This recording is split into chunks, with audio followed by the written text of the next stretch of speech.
Right, ladies and gentlemen, this is the first for the show. Thank you for joining us, the one and only Manel Kape. Manel, where are you joining us from, brother? It looks like a nice, fancy place you're in there. I'm at home. I'm at home. I'm in Vegas. Okay. It's a good job I didn't say anything bad.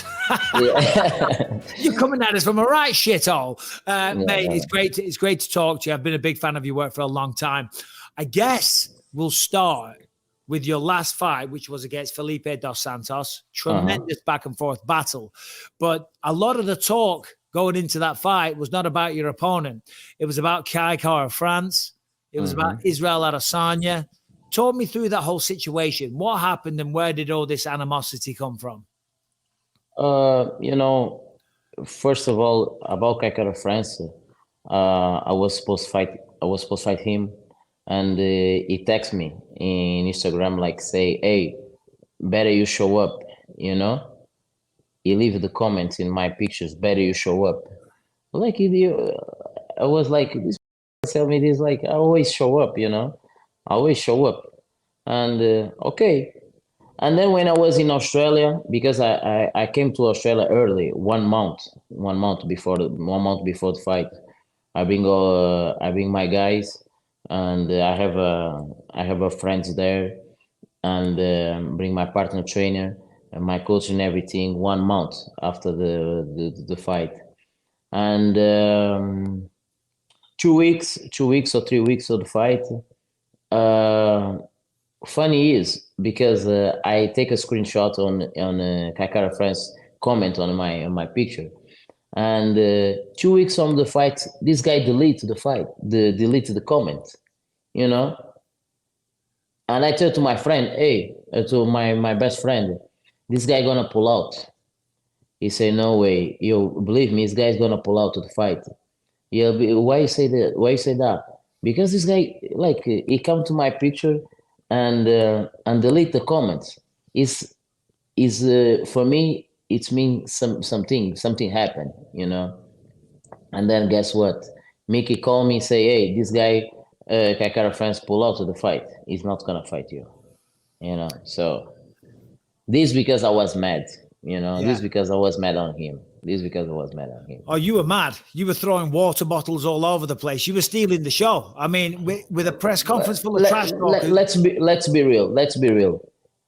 Please. You pull out to the fight. You pull out. You're not gonna fight. Why you show up in press conference? Yeah, fair point. Trying to get the limelight. Why you show up in a press conference? I was shame on me. If something happened, I'll tell you.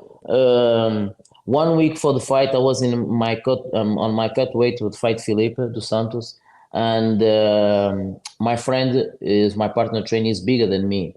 We was training, and he gave me a knee to my ribs, to my hips, and I broke my rib on this fight. I broke to my ribs, and I called to my manager, Ali, hey, I can't breathe. I can't breathe. If I just make a pressure, like I can't breathe. He say, you wanna cancel the fight? I say no. Let's go. Like I'm not gonna be in situation like I've been talking the situation about Kaikara. Now I'm not gonna be like him. So I was like, I don't have nothing to lose. You know what I mean? I don't have nothing to lose. And I was not afraid to fight him. So this is what I feel about Kakara. If you have a concussion, like he say in a fight, and then he say because situations being a father, this mix a lot of his emotions, all this kind of stuff. So he couldn't fight. Like it's because he was a little bit afraid to fight. This is my point. You think he was afraid? If you are confident, you go. You have 3 weeks. Concussion. We are fighters. Like next day, we are already in the gym. Yeah. Well. I mean, I know you've got a fight coming up, but I would have thought the next fight for you would have been Kaikar of France, given the amount of press that it got. Everybody saw that. Why didn't that fight come together? Actually, this fight was supposed to happen in December. Was to happen in December, and UFC sent me the contract. They called me. For If you wanna Kai? fight, yeah, for Kai France. Let's fight for December. I was in vacation. I was at home. I was in Portugal, and Ali called me. Hey, let's fight the Kai France in December. Yeah, okay. My flight was just for end of the month, October. I was in September. I changed my flight for next 3 days, to come to start training in Vegas. I come back home, and when I came to Vegas, Ali called me, come to my house. Yes, he live like 5 minutes from me. I come to his house. He told me, hey, this Kakara said it's just gonna be ready in April. Wow. Okay. I'm not gonna wait him till April. No, of course. I'm not gonna wait him to April. Doesn't matter situation. I don't force situation. All this, of course, it's good. All this kind of stuff. All this meek trash talk. All this attention for the media and this stuff. I'm not looking for this. I'm not the type of the fighter that looking for this. My things happen. It's natural. I'm looking for this. If I was looking for this, I was waiting for Kakar. I'm waiting for this fight because this is the fight. Like, it's gonna be entertainment for the people because they see all these talks. But it's not. I'm not in this sport for this kind of stuff. This is not my thing. I'm here because I want to fight. I want to be a champion again. This is my goal and my purpose. Okay. Well, hopefully that fight still happens because I think with all the history there, and Kai's a great fighter, right? I'm sure you. Yes. I didn't say that he's not a great fighter. No, of course. At that time, he excited me. So he's the kind of the athlete that make me train hard and make me train, not just training, but make me training my details, my strategy. So I was very excited for this fight. Yeah. But I can tell you, it's gonna be more easy than I was told. Do you know what? One of the funniest things I ever saw was at the press conference, and you just, if I remember rightly, you jump out of your seat and you start talking shit to Izzy. Do you know what I mean? You were going after everybody. I'm assuming Izzy was defending Kai France, but talk me through it from your perspective. The thing is, I was like pissed off. I was seeing Kai in front of me. I've never seen you like that before. It was like, how this can come here and show up in press conference. This was in my mind, I was like, you're not a man, I was putting me when I talk shit to someone, always I put myself in their position, I put myself in the position of someone after the talk. I always think twice. I know what I'm gonna say, and I like to think. But it's like, in that moment, this, start to make me feel bad. I was like not comfortable to see him there. As a man, as a fighter, as an athlete, we have the pride, we have the balls, and I was just like comfortable, and I have to throw something, and when I see the bar, it was just instinct, I throw him, and he's stand up like you can hurt him or something like that. I was like, your friend can defend himself, It was like this talk, this shit, like. I was looking to his like he's just a normal guy, like I sing every day that I eat in breakfast. Like if we fight there, I told him after that we come to the backstage, and I told him, hey, he come to me and say, hey, what was the words he told me. Hey, no disrespect, brother. I say for him, hey, we not brothers. First of time, we not brothers. First of all, we not brothers. Not think that just because we from Africa, we not brothers. Second, Kakara can defend himself. And third, you think that I'm acting? Do you think that I'm some kind of athlete, bro? If you wanna fight, let's fight here without camera, without nothing. I swear to God, I smoke you here in the street. You can be to brother. I have 100% or 1,000% in the street. I smoke him easily, because you can see it is like easy. It's kind of a type of fake person, a really fake person, and he acts all the time. So his attitude was like, for what, for what? Why you stand up? You just make you look bad, Wow. Okay, he's really going after Izzy here. The man's going through a tough time right now. He just lost his belt. He said he's going to take some time off. I told him, hey, pay attention on Strickland. I told him, pay attention on Strickland. Like he said to Strickland when Strickland started talking to him in the first press conference against Pereira. He told him, hey, pay attention on Pereira because you're gonna get knocked out. And I told the same, bro. Be careful. Be careful what you wish for. Sounds like, because as I said, I've seen you fight and you're phenomenal in the octagon. You had a great career fighting for Rising in Japan as well. When I see you at the Apex, you're there enjoying yourself and, obviously, you're in a good mood and stuff. You grew up in Portugal, correct? Yes, I grew up in Portugal. I born in Angola, in Africa, in Angola, Luanda. But I grew up in Portugal since my 2 years old. Oh, wow. Okay. Yes. I left Angola very early. Manel Kape on the streets of Portugal. Is there a few tales to tell? But I'm undefeated in the street. I swear to God, I'm undefeated in the street. I was fighting all the gypsies guys in the street. You know how we grow up in Europe. Of course. You know how we grow up in Europe. We have all these fighting in schools. I have a lot of gypsies, so you have to protect yourself all the time. Yeah, no. A friend of mine, he teaches jiu-jitsu. He's from Portugal. He's told me a few tales as well. What's the other Portuguese fighter? Oh, my mind. Andre Fialho. Andre Fialho, yeah. Did you guys know each other? Yeah, of course. We are very good brothers. We are very really? Really? Yeah, yes. We are very good brothers. This guy is a very human being, He's very good, great character, and nice person to be around. So tell me about this fight that you've got coming up with Matheus Nicolau. Is that still in December? No, it's in January 13. Where's that? At the Apex? Apex is the first event of the year. It's the first event of the year. Actually, I was supposed to fight Brandon Moreno.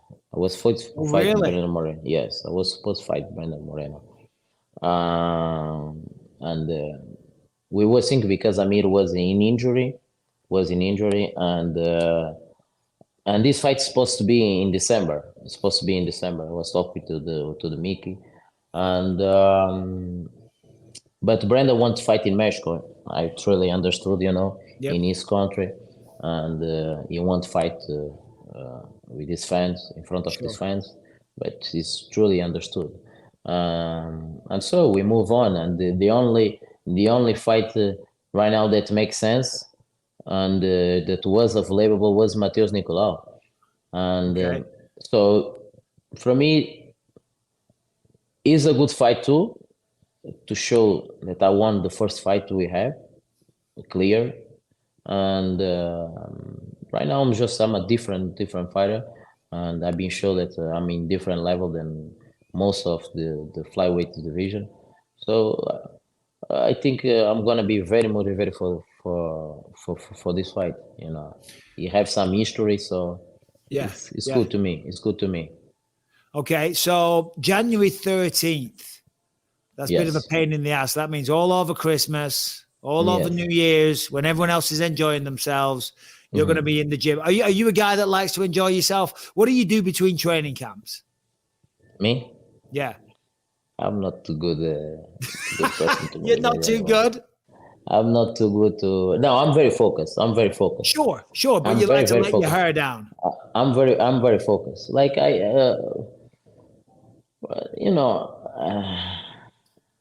yeah. Sometimes after. Yeah. I You go live in around, Vegas. Yeah, yeah. You live in No, not Vegas, just living, baby. not just in Vegas. Whatever place in the world, not just in Vegas. I have to chill a little bit more, you know, if I It's make funny sense. when I was fighting, I Mm. was I was a bit of a maniac. You know what I mean? I Mm. was younger. I was still partying a lot and stuff like that. And now that, I mean, obviously I'm older, but I'm not Mm. fighting anymore. I take way better Yeah, care of myself now that I'm not yeah, fighting than I did when I was fighting. And I yeah, regret that yes. so much. Yeah. Are you a guy that 365 days a year, though, even though you go out and you enjoy yourself a little bit, you treat your body like an athlete? Yeah, I treat because I have some kind of the balance, when it's time to work, I work. I really Of work. I put course. in work. I train 3 times just for I train 3 times a day, every day, every day. 1 a.m., 2 a.m., you're gonna find me in the gym always, you know. But when it's 2 time a.m. after 2 a.m., sometimes 3 or 4, I'm Why? at the gym. Why at that time? I'm a night guy, but I like to training, like because my schedule is like 9 a.m. I training, 9 a.m. Then I come back home, rest, eat, sleep 2 hours, then go back to training again 3:30. Then come back home, do what I have to do, sleep a little bit more, and then I'm up again to go training again at Yeah. night. You know. In But when it's Vegas, time, yes, cool. yes, in Vegas is good because we have a 24-hour gym and Nice. all this stuff. But when it's time to work, I put in work. When I really put in work, when it's time to work, I let all these kind of parties, all these distractions, everything, they don't distract me, and nothing influence me to do the things that I don't want to do. I'm not Yep. influenced to anything, to bad stuff. So no, if I want to do something, if I did some things because I did, you know what I mean? Sure. So, but when it's time after the fight, brother, get Hey, away from me. give Get me a away call from me. sometime, brother. You can Get get away me from out of me. retirement, not for the fighting. Maybe I'll come, you know what I mean? Um, Get. so you came over with a massive reputation. Okay. I'd heard your name many, many times. You Mm, signed with the UFC. Your debut is against Pantoja, mm, who's now the champion. Then you mm. fought Matheus Nicolau, the man that you're going to rematch. Then after that, you've gone on a very, very impressive streak, and you've shown what you're truly capable of. So this fight for you, is it number one, you get revenge, you get to show your real self. Number two, obviously you extend your win streak. And if you get the job done there, then what you think you'll be fighting maybe a number one contender matchup, or maybe the winner of Pantoja and Royval? This is what I'm looking for. This is what I'm looking for. Uh, but I'm not the guy that dictates the fighters. I'm not the dictator who I'm gonna fight. But I truly believe that I'm the man to fight to the title. After this fight, I'm the man to fight to the title. Because right now it's just about waiting for other fighters. You know what I mean? These years I have five fights canceled. I just fight one time. And I'm thinking if I was supposed to fight all these fights, I was already end of the year definitely fight for the title. So it's not my fault. No, It's no, no. things happen. I understood things happen, but all the time I show up and I make the weight. So after the Matheus Nicolau with a great performance, UFC should really give me the title shot. You know, Yeah, I mean, because number one, who do you think wins, Pantoja or Royval? Pantoja rival. Who do you think wins? Pantoja, definitely. Yeah, Pantoja, yeah, definitely. I agree. I No mean, doubts, no doubts. Pantoja is most consistent than him, but Brandon Royval is unpredictable. This guy is not too technical, but he throws some weird stuff. he's wild. Yes, he's wild. I prefer fight with someone that know how to fight than someone that don't know how to fight. Yeah, This is what I look at when I look at Brandon Royale. I see someone that don't know how to fight. you know. How can you predict or plan for them when they don't know what they're going to do? Yes, Yeah. yes, Yeah, no, definitely, people like definitely. that, they're wild, they're unpredictable, and sometimes you get caught with something crazy. No, I get it. It's like you do jiu-jitsu with a white belt. Yeah, It's they're a just pain in the beginning. ass. You hurt yourself. You're gonna Yeah, hurt yourself. they're You fucking know. flipping about all Yes, over the yes. place. They're like, what are you doing? What are you doing? This is what I see when I saw Brandon Royale fighting. You know, this Okay. guy is wild. You know, How long you lived in Vegas? I live in Vegas 3 years. What do you miss 3 years. about living in Portugal? Ah, the culture, first of all, Okay. culture, the culture. I'm not look like, but I'm very reserved. You know, I'm Okay. very reserved. Don't look like, but I'm very No, reserved. you are, especially when you're throwing water bottles and taking on the middleweight champion of the world. You're a very reserved, quiet guy. No. I'm not quiet guy. I'm not quiet guy. You know, I'm always been the troublemaker. That's cool, but I improve a lot. I really improve a lot. Believe me, people look at me when I come to Portugal. Uh, they look like Manel. You're different. You know, you're Nice. very different. The fight make you a different person. Because You've grown. when I was a soccer player, I was very cocky and very like brother, but always being very respectful. You know, I grew up in a family with a very religious, you know, Okay. and we preserve a lot our principles in a life, and I just believe that not everything worth and is not everything for attention. You know what I Sure. mean? So I have these kind of principles in a life that I always follow and don't look like, but I'm very reserved. And when I see some scandal, sometimes I feel shame for others. You know, Mm, you know yeah. what I mean. You probably So felt some shame for me then, because I've no, I've had a lot of no, scandals over the years. no. I have more scandals, brother. We just see it now, young Gary. You know, we Yeah. just see this kind of stuff. But Where's got better food? yes, Vegas or Portugal? no, bro, no. My plans here is open a restaurant because I cook a lot. It's my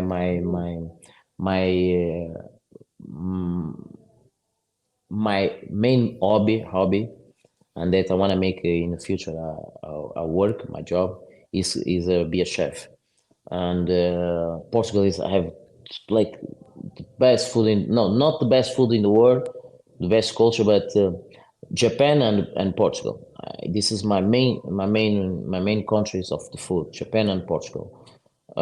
It's so delicious. The food is just that is just different. It's just really different. I miss that food. I miss the culture and the neighborhood because like you grow up in Europe, you have your neighborhoods. Always we know each other's all each other.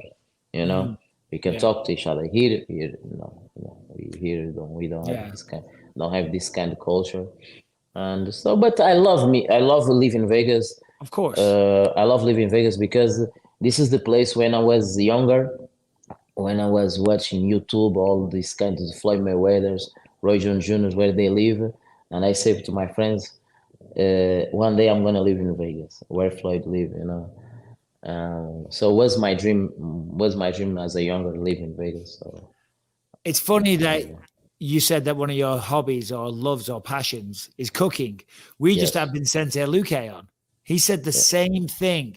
Now his signature dish is a pizza, which I'll be honest, I was a little disappointed. Don't get me wrong, I love Mm. pizza, but I thought he'd say something a little bit more.